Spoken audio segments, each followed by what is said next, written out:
Well, welcome everyone to Whistlin Dixie number 17. Today we're going to jump into a very interesting subject, but something that should have been discovered, or not discovered, but something that should have been discussed way before now. So, jumping away from William Quantrill there, and a great song to that wonderful rebel, let's look at a subject today. And my subject is going to be rebels and Confederates in name only. Now, I realize that's going to be something of a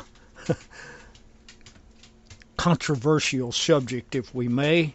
But I remember very early on in my life trying to make a point to my grandfather about something I wanted to do, which I knew I shouldn't be doing, but I was going to lend all of the skills I had to the subject and to see what would happen, see if I could, manipulate my position into one of being right.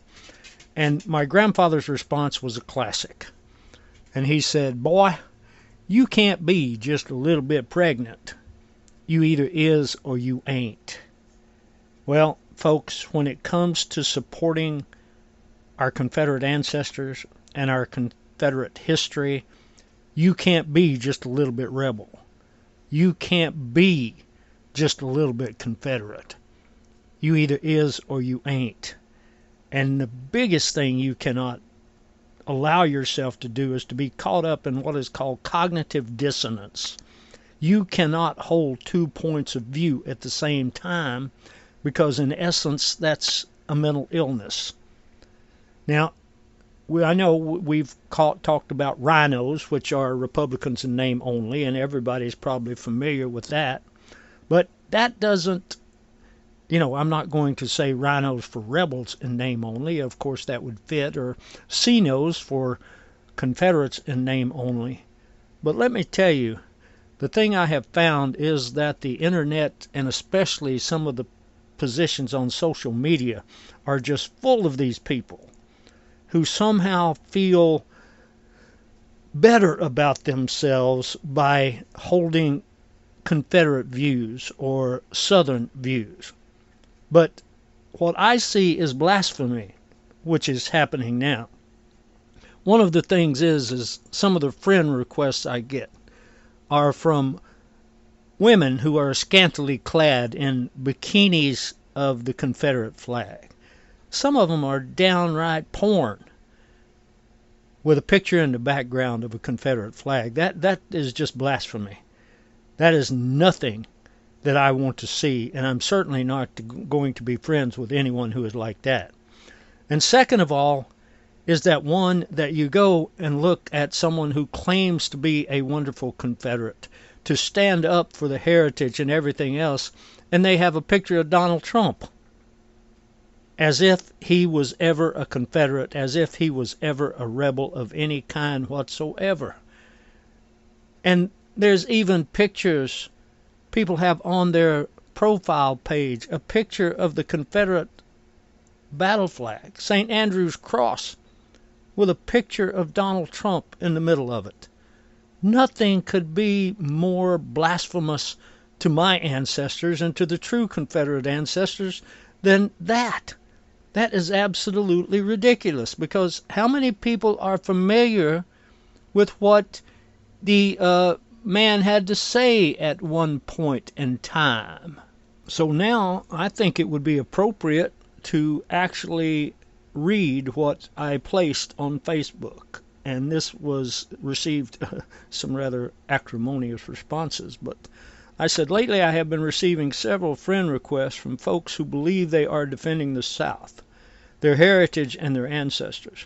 Yet, when I look at their individual pages, I see many of them support Donald Trump, some even with his picture on a Confederate battle flag.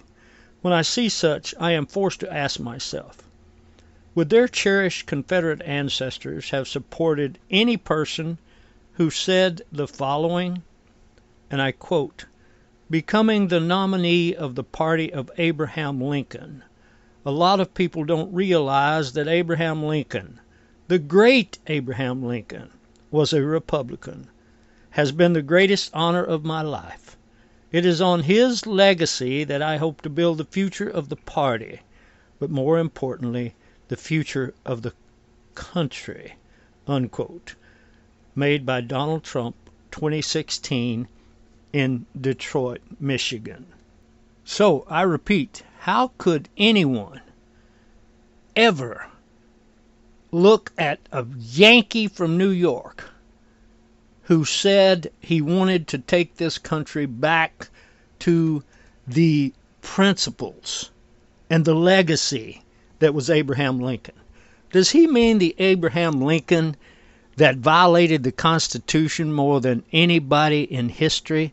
Did he mean the great Lincoln who shut down over 300 newspapers in the South, in the North, and put hundreds, even thousands of people in prison without any charges, formal charges?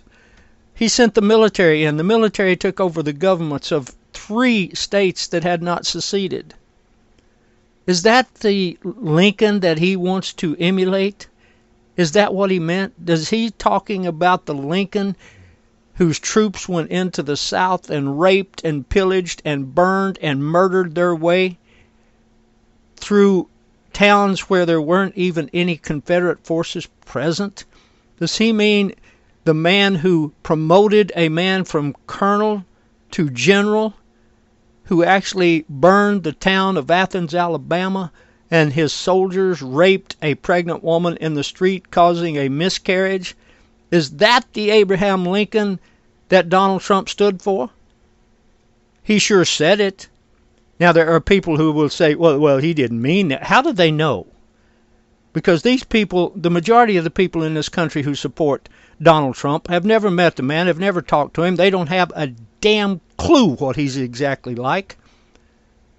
But yet, in the great America, you can get millions of people to fall into line with someone if you just push them properly on the internet, push them properly in the news media.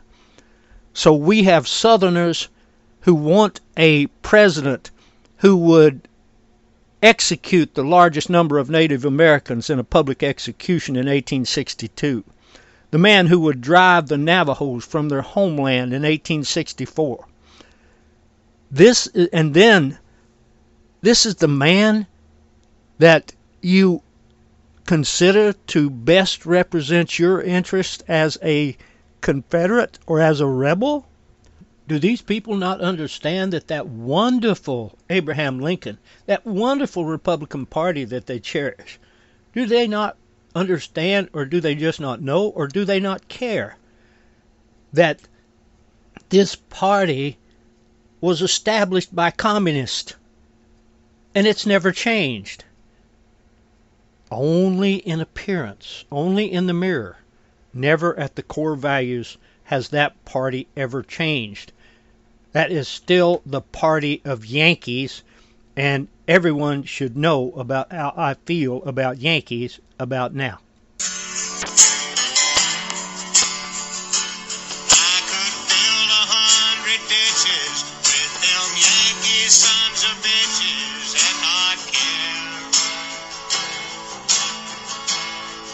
That probably best represents my thoughts about these Yankees, and these Yankees that Donald Trump would appear to want to emulate, and he wanted to bring the country back to the principles of the greatest tyrant in the history of this country.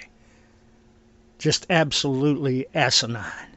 And then when challenged, they go, "Oh, you must be a Democrat." Yeah, well, no, I'm not a Democrat. I'm a Confederate. I am a rebel. And I can't even imagine in today's world. I've thought about this on multiple occasions. You know, we have organizations out there that claim that they're Confederate, who claim that they support the South, and yet they start off their meetings with a pledge of allegiance to the flag of the army, of the government that massacred and raped and destroyed the South, and that killed their ancestors, put them in prisons, starved them to death, Camp Douglas. Even when food was abundant, they still didn't give it to them. And these are the people. This is the government of Abraham Lincoln, the principles of Abraham Lincoln that people claim they stand for. You want to talk about cognitive dissonance? Holding two opposing viewpoints at the same time? That, my friend, is rhinos and C-nos. Republicans and Confederates in name only. Well, I'm going to jump aside here for just a second before I continue on with this theme, but wanted to tell you folks that I learned yesterday that on April the 1st of 2023 at the Dixie Republic in Travelers Rest, South Carolina, there will be another day of celebration of our ancestors and our Southern heritage. And there are going to be some folks who are having books published, pardon me, and they will be there, and there will be talks of those. There will be live radio shows which will be done from the Dixie Republic to Paul and the wonderful Jolly Boys up in Travelers Rest, South Carolina. So if you have it within the wherewithal to attend a meeting to where you will be most welcome as a Southerner, as a true Southerner, not a rhino, not a C-no. And there's wonderful things that will happen there. There always are. You're going to meet people that you wish you would have known all your life. So that invitation goes out. I hope that folks will be able to attend that meeting on April the 1st, that wonderful get-together, wonderful music, wonderful presentations, and some live radio shows, and all of the Confederate paraphernalia you could ever hope for will be there on site. And Paul and his wonderful staff will be there to take care of you, and you can always come back to Confederate Corner, have a seat. You might even find old Stephen Whitener there. You might find D.W. there. You might find Jim Ram there. You might find a lot of folks that you've heard from time to time. But we're just hoping to see you there, to meet you for the first time.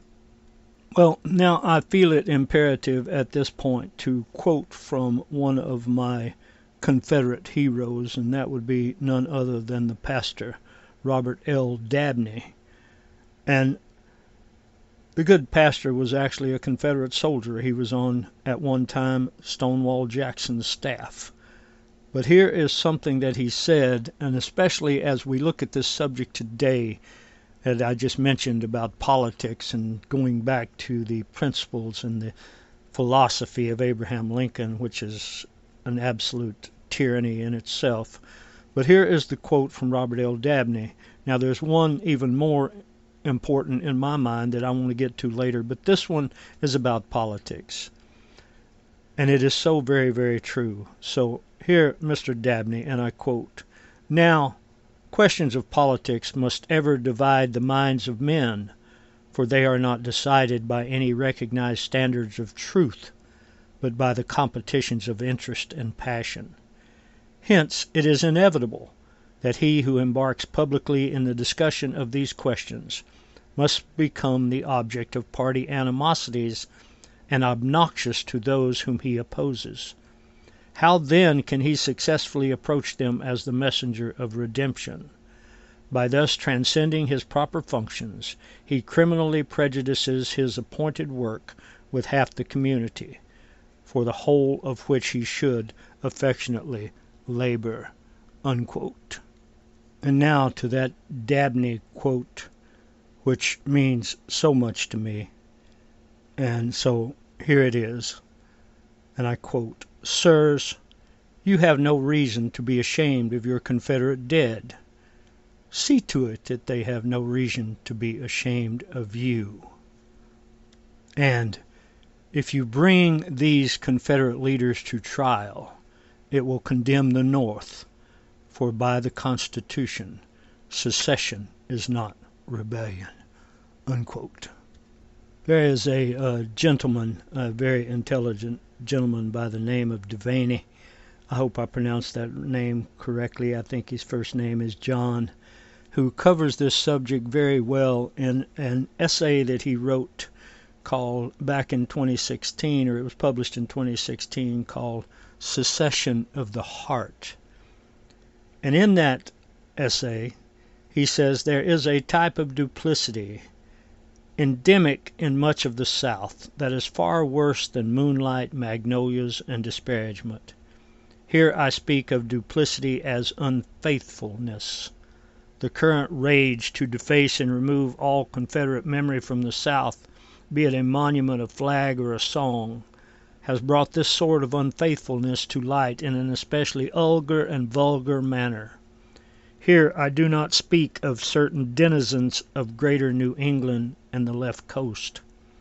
How well Robert Penn Warren captured them when he wrote, and I quote, "The Northerner, with his treasury of virtue, feels redeemed by history, automatically redeemed. He has in his pocket not a papal indulgence peddled by some wandering partner of the Middle Ages, but an indulgence, a plenary indulgence, for all sins past, present, and future, freely given by the hand of history."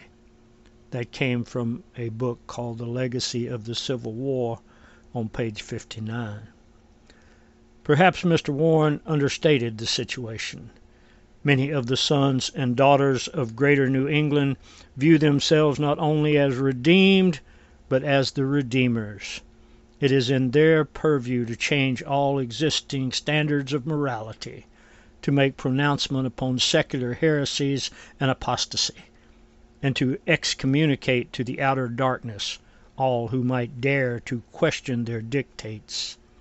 These folks long ago adopted a Manichean universe of absolute good and absolute evil for their moral compass.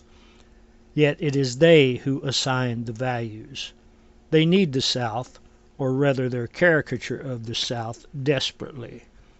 Like the Puritan of old, they must have a devil's army to fight in the wilderness to affirm them in their sense of mission. A mission, by the way, which will never have an end. There is an elect, and they are it, and there exists a damned, and we know full well who they are. This can never change, for the moral universe of the Manichean is a predestined one. The damned shall have no share with the elect. The wizard's apprentice in this black magic show is the unfaithful one, the good Southerner, or a rhino, or a chino. The good Southerner has much in common with his cousin, the good Indian. The good Indian was that Native American who agreed to settle his wandering ways and adopt the ways of the European white man. During the wars on the plains, the good Indian stayed on the reservation. He learned to farm, occasionally scouted for the U.S. Cavalry, and for his efforts received spoiled rations, whiskey, and a Henry rifle. His less good countrymen held him in suspicion and contempt for abandoning the paths of his fathers. How relevant. The trap the good Indian found himself in was truly pathetic.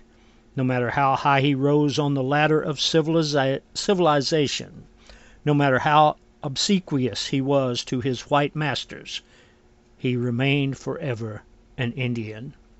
Phil Sheridan, the maker of War Upon Women and Children in Virginia's Shenandoah Valley, which Donald Trump would have happily brought back according to his own words, captured the predicament quite well when he said, "The only good Indian I ever saw was dead." The good Southerner is a more sinister and less sympathetic type. He adopts the simplistic Manichean moral vision of his cultural imperator, and condemns any and all things that his betters condemn. If the Northern myth of the war must replace the Southern myth of the war, then so be it, and the South be damned. If the monuments are to come down, the flags never furled, and the songs effaced, then to it, man. Our ancestors were villains, and the moral imperators must be appeased. But of course they shall never be appeased. The elect are always in need of the damned in order to be affirmed, and no one is more the damned than is the Southerner in today's world.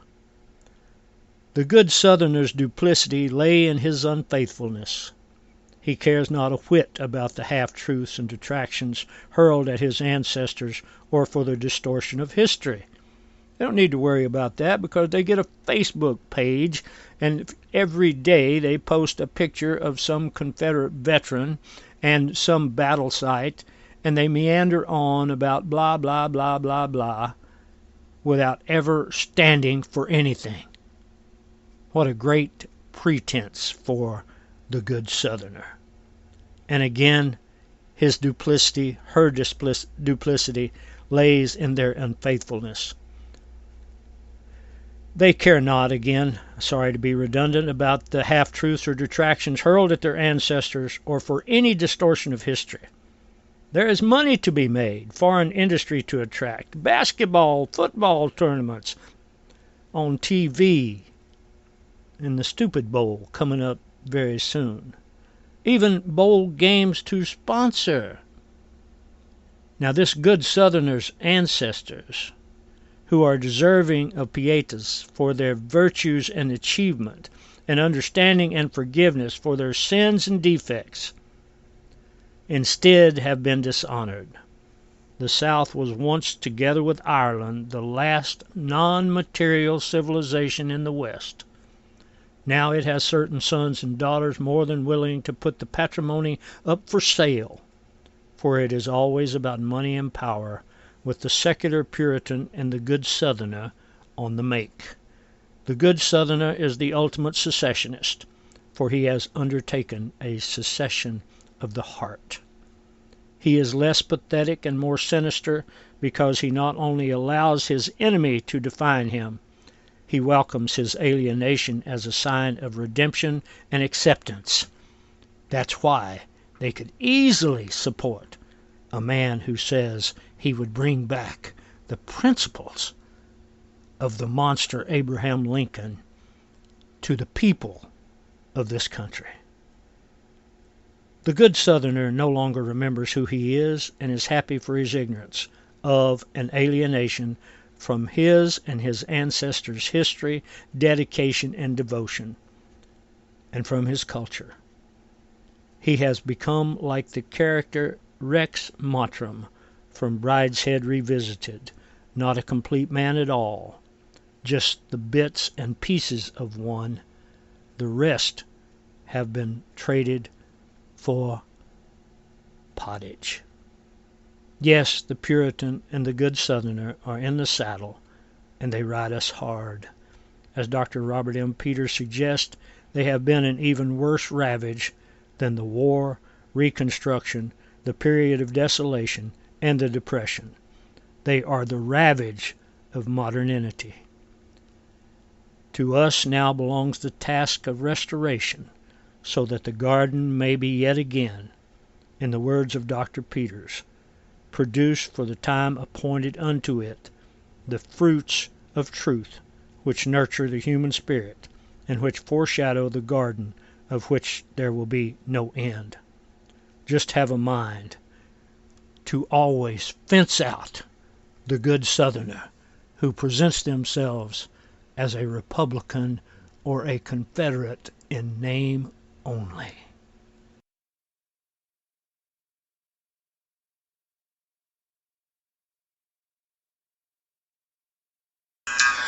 Find your inner rebel at Dixie Republic, the world's largest Confederate store, located in Travelers Rest, South Carolina.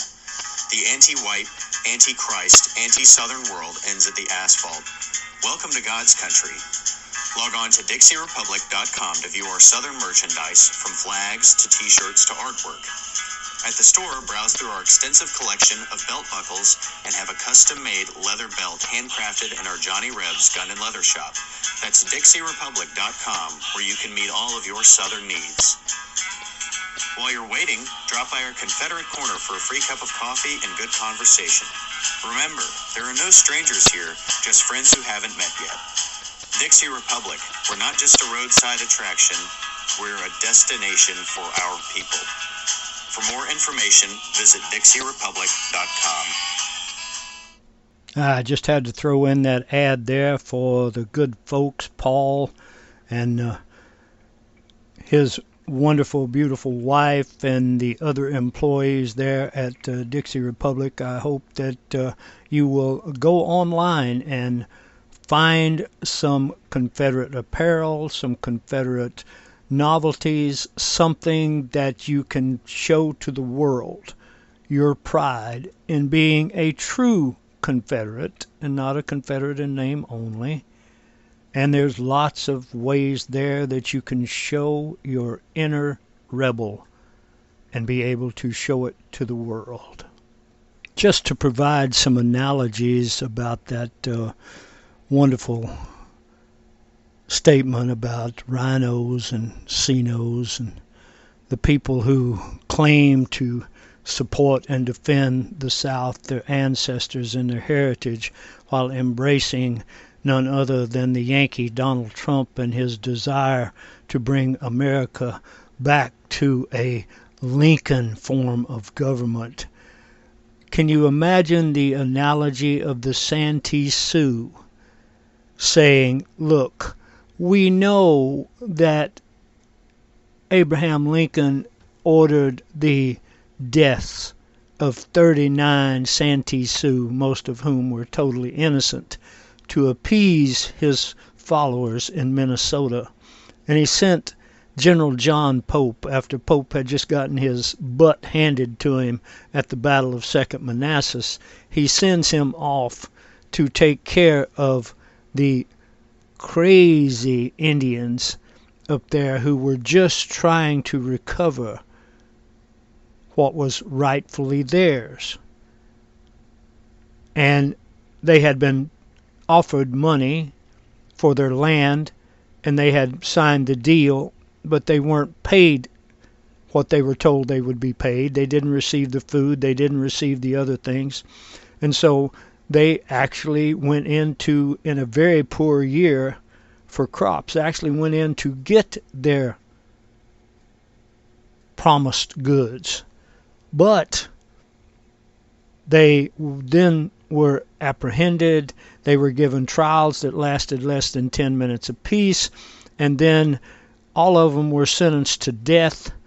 But Lincoln, being afraid at that moment in history that a mass execution of a huge number of American Indians might not look really good in Europe, and he still feared an interference in the war, or an alliance, if you will, between England and France and the Confederacy.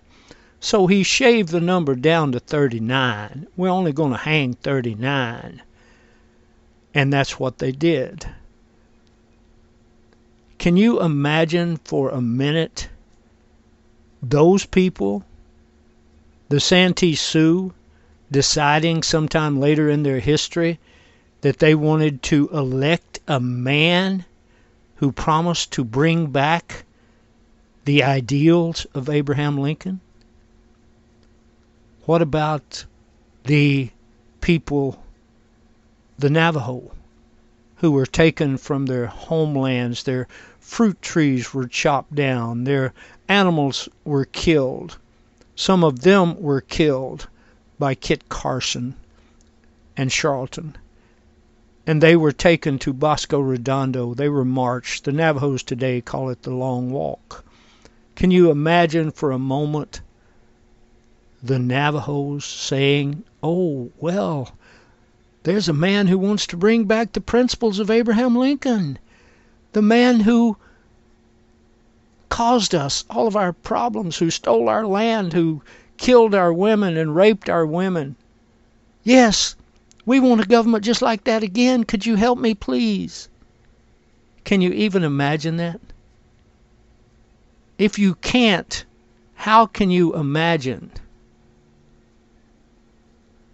a Southerner, a rebel, wanting the government of Abraham Lincoln to be brought back and embracing the man who made such a promise?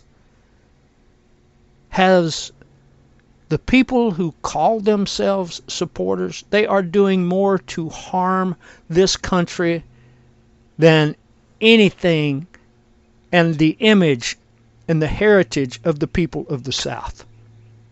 I cannot imagine sitting down, and I think of my ancestors. I think of Montraville Ray, my grandfather's uncle, his mother's brother, and also his father's brother, Captain William Gaddy of the 38th North Carolina, or George Washington Gaddy of the 38th Georgia, who died at Shepherdstown or Antietam, whichever one you like to use. I can't imagine them if I had to sit down and explain to them why I could vote for a man like Donald Trump, who said he would bring back the government, the ideals, the philosophy of Abraham Lincoln. I can't even imagine trying to explain to them. And so I am still perplexed at how these people who call themselves Southern supporters, who call themselves supporters of the Confederacy and the ideals of the Confederacy, embracing a man who wanted to bring back the ideals of Abraham Lincoln. Now, hopefully you might learn to understand my passion for this subject, because as a 4-decade student of history, especially from original source documents, I can make this statement with no reservations whatsoever, and that would be that the South, the men who left their homes, left their families, and left the people they loved to go off and to fight a war, not because of slavery, but because their homeland was being invaded. Lincoln ordered up an army to invade the South without any constitutional provisions for doing so. And so, in my mind, the last people to ever bear a weapon to defend liberty and justice and freedom were the men of the gray in 1861 to 1865. And there was a quote, and I'm trying to think which Confederate general said it, but nothing could be more true. The Confederacy did not lose. They just wore themselves out fighting a despicable enemy. So that to me, and that is why Stonewall Jackson referred to it as our second war for independence, which it was. And it was our last war for independence, because even the Civil War was planned far in advance. Abraham Lincoln was making plans to provoke the South into armed conflict after his election, but before his inauguration. Those plans are easily found in the National Archives. He was already corresponding in secret to military commanders, including General Winfield Scott and others. He promoted and provoked the attack on Fort Sumter so that he would have the reason to go to war, just as FDR provoked an attack on Pearl Harbor so that he could go to war. And just so the same as so many other in American history, those provoked attacks or made up attacks like the Gulf of Tonkin incident by a corrupt government. I do not believe that regardless of what political figurehead you would like to place at its helm, I do not believe for one moment that the philosophies of Abraham Lincoln have ever left the government of Washington, D.C. It has never happened. That is still the government of Lincoln. So Trump was not going to return anyone to the government of Lincoln. They still do the same things they did under his administration. They just do it quieter and with less intensity. But they still invade the states. And that happened both in Arkansas and in Alabama when they sent federal troops into those states to support integration, which was completely and totally unconstitutional according to Article 4. But if you can take your crimes and wrap them in the cloaks of, what can we say, good intentions. If you can say, oh, well, we invaded the states of Arkansas with 101st Airborne, ordered by Dwight David Eisenhower. We invaded the state to enforce integration. We have a right to do despicable, unconstitutional things for our perceived moral reasons.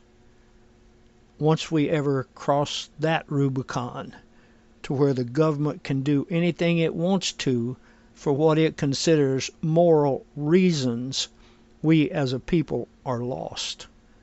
Of course, going back to the founding of this country, Article 1, Section 8, Clause 18, gives the federal government the right to do anything they deem necessary and proper. But sometimes, again, you have to cloak it in the robes of morality to get the people to go along with your crimes. It's a lot easier to convince your neighbor to run down the street and kill the guy at the end of the block if you can convince him or her that they were sexually abusive to your children.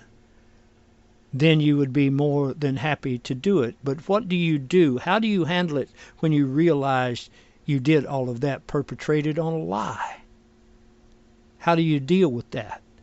How's the American soldier dealing with the fact that they have been duped into going to war?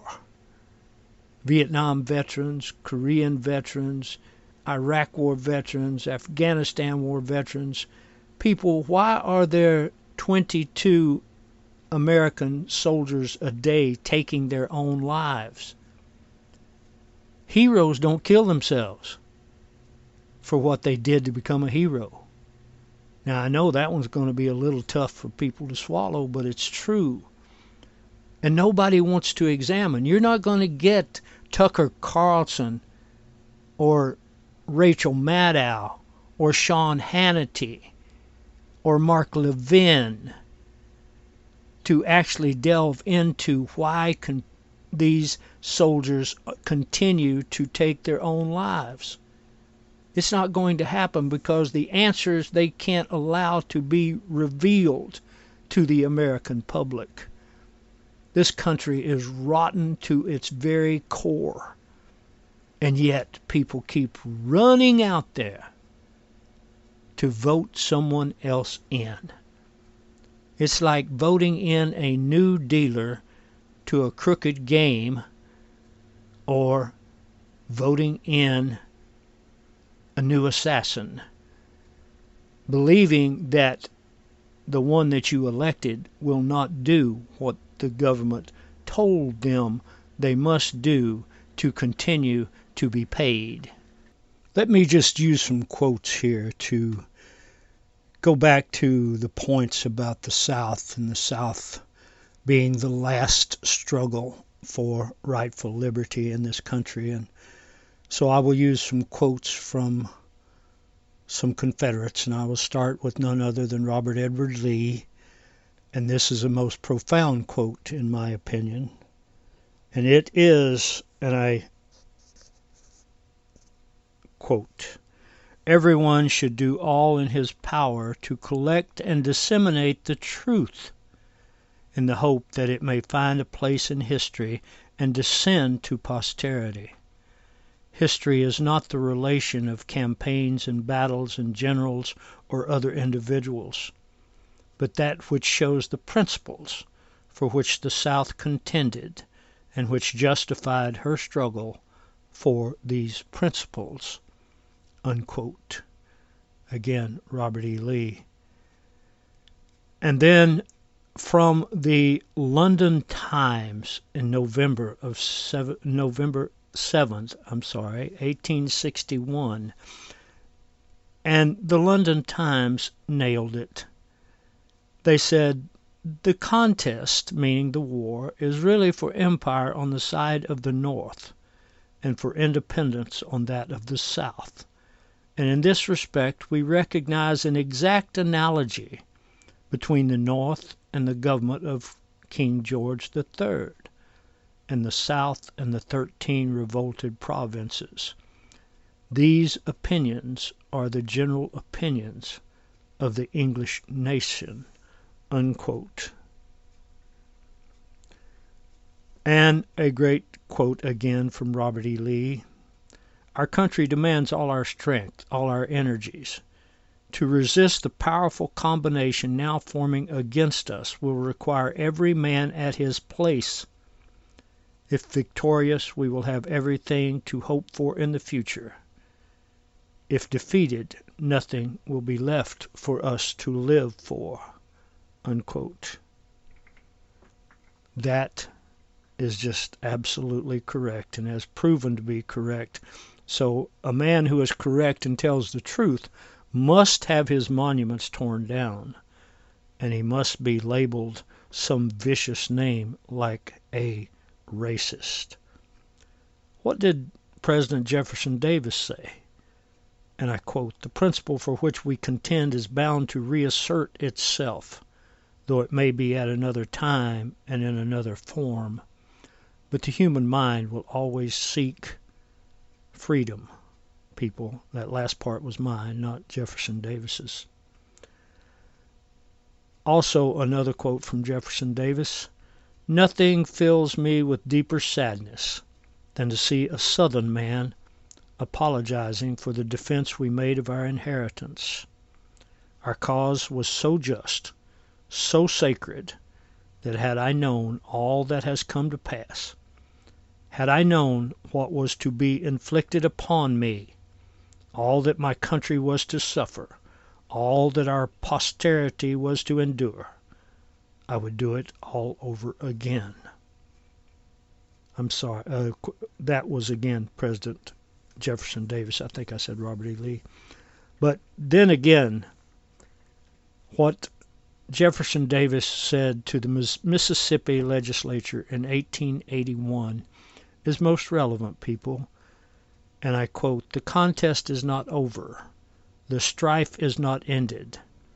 It has only entered upon a new and enlarged arena." Unquote.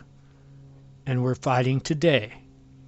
And we have enemies within our camp who swear allegiance to Republicans and their principles.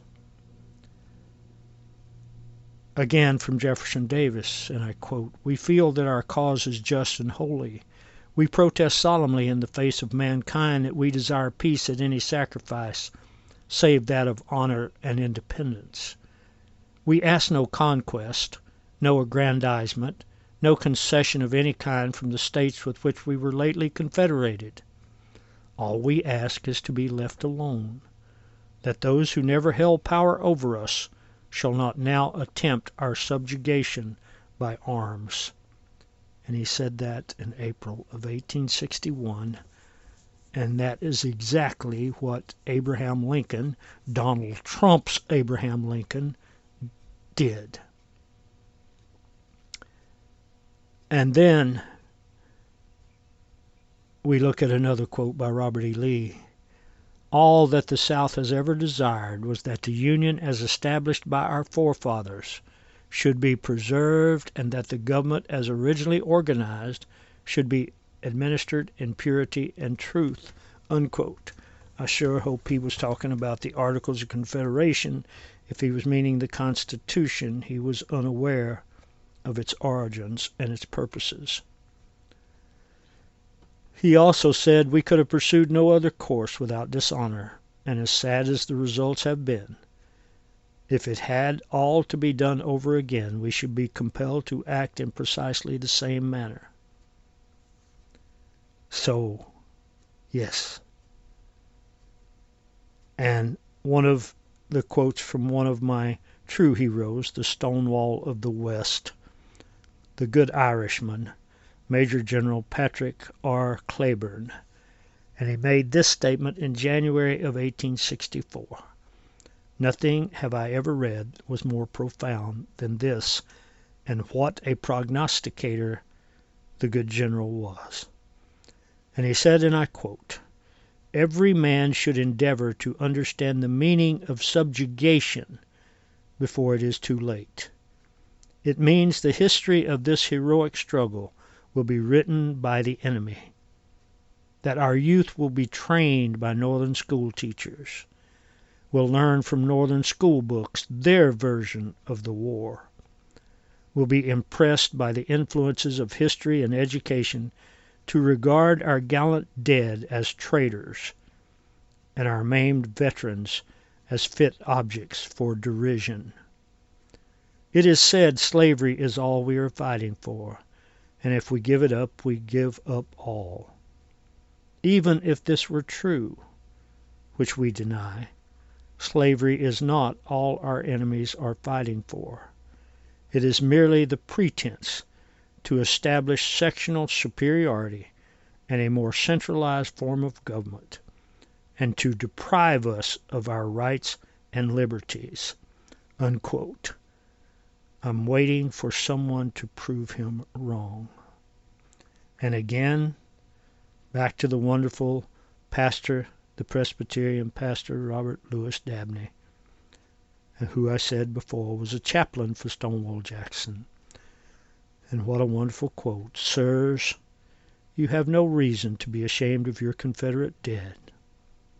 See to it that they have no reason to be ashamed of you." Now, what did the other side say? What did Chief Justice at that time of the Supreme Court, Salmon P. Chase, say in 1867?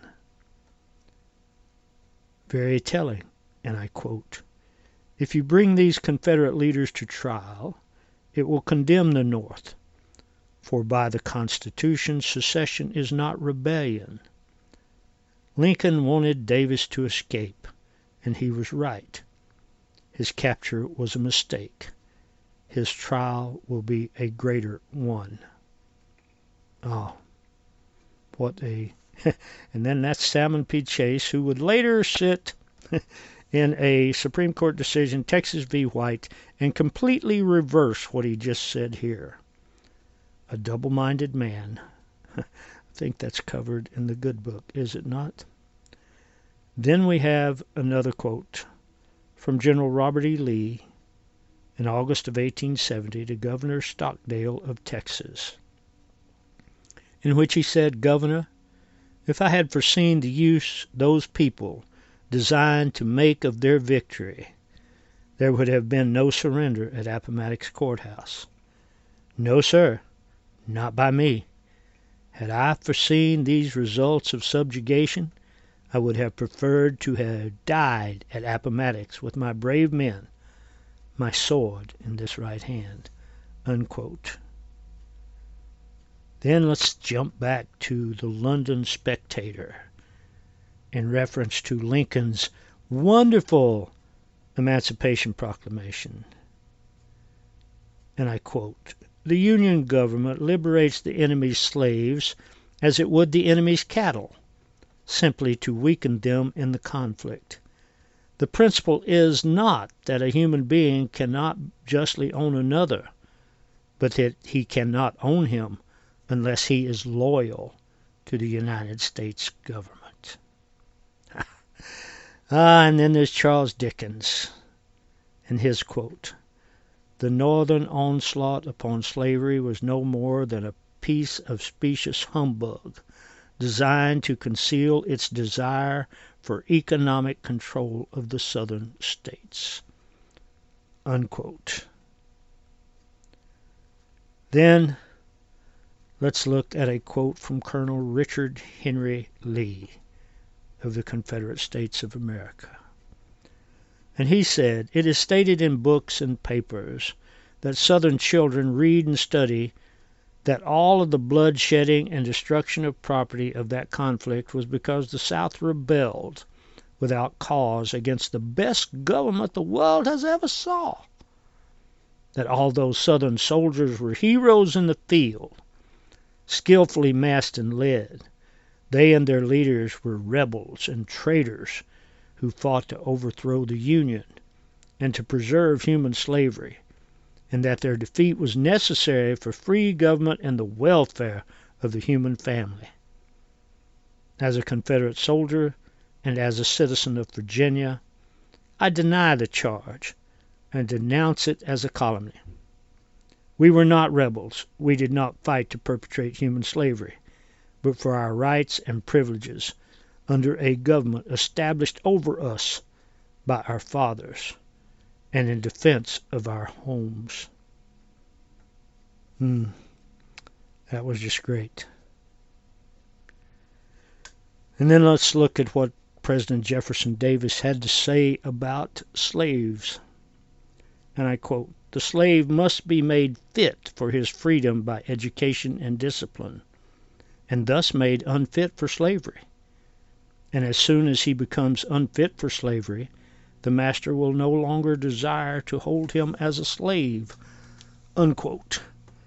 Well, now let's delve into the fact that Abraham Lincoln and his wonderful Union Army throughout the contraband camps of the South actually probably murdered somewhere between 600,000 to 700,000 to probably as many as 1,000,000 Negroes who had crossed the lines, gone into Union lines, and submitted themselves to the Union Army, where they were starved, done without clothing, done without food, done without shelter. All of this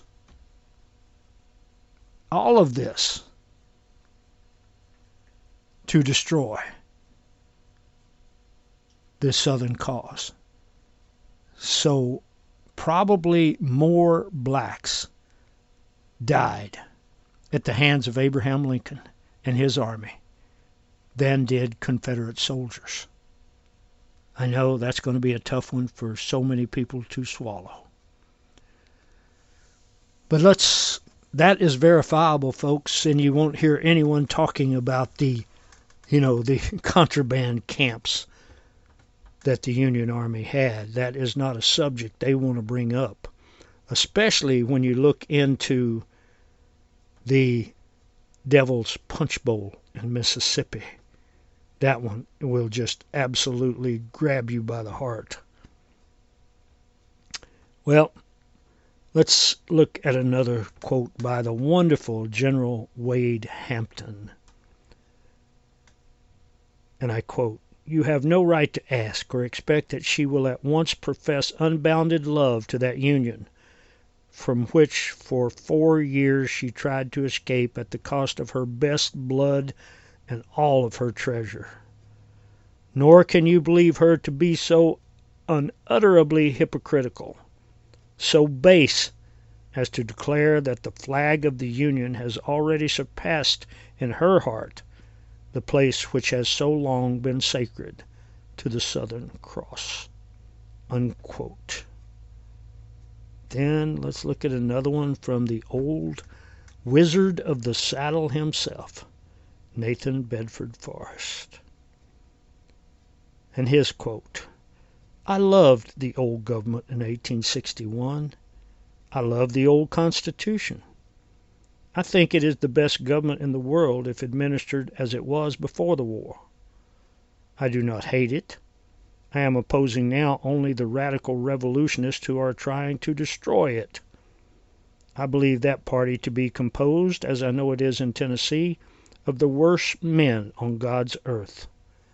Men who would not hesitate at no crime and who have only one object in view: to enrich themselves." Unquote. There, folks, in a capsule is the definition of the people who led and formed the Republican Party. And then a great quote from the wonderful Stonewall. Quote, "Captain, my religious belief teaches me to feel as safe in battle as in bed. God has fixed the time for my death. I do not concern myself about that, but to be always ready, no matter when it may overtake me. That is the way all men should live, and then all would be equally brave." Now, where do we see any such wisdom in the quotes of Union generals? What about Colonel John Singleton Mosby, who operated within view of Washington, D.C. for almost 2 years, pretty much unmolested? He had some close calls, but he did one heck of a job. But anyway, let's look at his quote. "Our poor country has fallen a prey to the conqueror. The noblest cause ever defended by the sword has been lost. The noble dead that sleep in their shallow, though honored graves, are far more fortunate than those who survive. I thought I had sounded the profoundest depth of human feeling, but this is the bitterest hour of my life." Unquote. And then, nothing would be complete without going over a quote from Major General John Gordon that is found in his book, Causes of the Civil War, which I would recommend to everyone who has a yearning for the truth. And I quote, "As for the South, it is enough to say that perhaps 80% of her armies were neither slaveholders nor had the remotest interest in that institution. No other proof, however, is needed than the undeniable fact that at any period of the war, from its beginning to near its close, the South could have saved slavery by simply laying down her arms and returning to the Union." Unquote. So for all of you ignorant folks out there who say, "Oh, the war was about slavery," General Gordon was exactly right. At the very beginning, the people of the South could have rescinded their secession documents and gone back, because the Yankee government under Lincoln had sent through Congress, and it was approved by both houses, and had been sent to the states for ratification, where 2 states had already ratified what was called the Corwin Amendment, which would have put slavery out of the reach of Congress and put slavery in effect in perpetuity. It would never have ended had the South just simply said, "Okay, yeah, we want slavery, let us back in," because then they would have had it. And then, as much as I dislike him in many ways, I would quote Winston Churchill. And he said the flags of the Confederate States of America were very important and a matter of great pride to those citizens living in the Confederacy. They are also a matter of great pride for their descendants as part of their heritage and history. Thank you, Mr. Churchill, because nothing could be more true. And then the black slave of Robert E. Lee, William Mack Lee. And he said, and I quote, "I was raised by one of the greatest men in the world. There was never one born of a woman greater than General Robert E. Lee, according to my judgment. All of his servants were set free 10 years before the war, but all remained on the plantation until after the surrender." There's original source, man who was there. Then I would like to throw it to a quote from Sir William Wallace. Probably remember the movie Braveheart, Mel Gibson. But here's the quote from 1281, when he said, and I quote, "Any society which suppresses the heritage of its conquered minorities, prevents their history, or denies them their symbols, has sown the seeds of their own destruction." Unquote. And folks, we are living and staring that destruction in the face right now. I don't know of any better way to end today's Whistlin Dixie than with that very quote. Thanks, everyone. As I promised in the very beginning of these new ones that I would attempt to keep them around 1 hour in length, and we are now just a bit over that. I thank you so very much. And please, whatever you do, do not succumb to the temptation to become a rhino or a sino or a sino. Do not become a rebel in name only. Do not become a Republican at all. Don't become a Democrat either, because they're far more evil. Don't become either one. Be yourself. Be an individual. Claim the rights of an individual. You don't need a damn political party to do that. But you do need guts. And so far as everything I can see, they are in extremely short supply.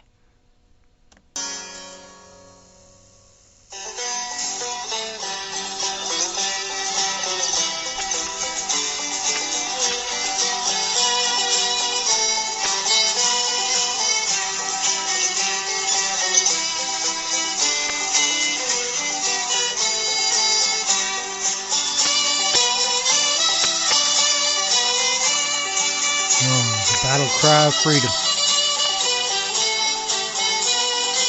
I wish I could hear it on the lips of more people instead of the adoration of government. Our flag is proudly floating on the land and on the main. Shout, shout, the battle cry of freedom. Beneath it off we've conquered and we'll conquer off the chain. Shout, shout, the battle cry of freedom. Our Dixie forever. She's never People, how can you give up freedom? How can you give it up? Not for you. How can you give up freedom for those children, those grandchildren? How can you do it? Thanks, everyone. Appreciate you taking the time to actually listen to this old crazy rebel. And I promise you, I will never be a rebel in name only, and I will never be a Confederate in name only. My prayer is that you don't either. Down with the eagle, up with the cross.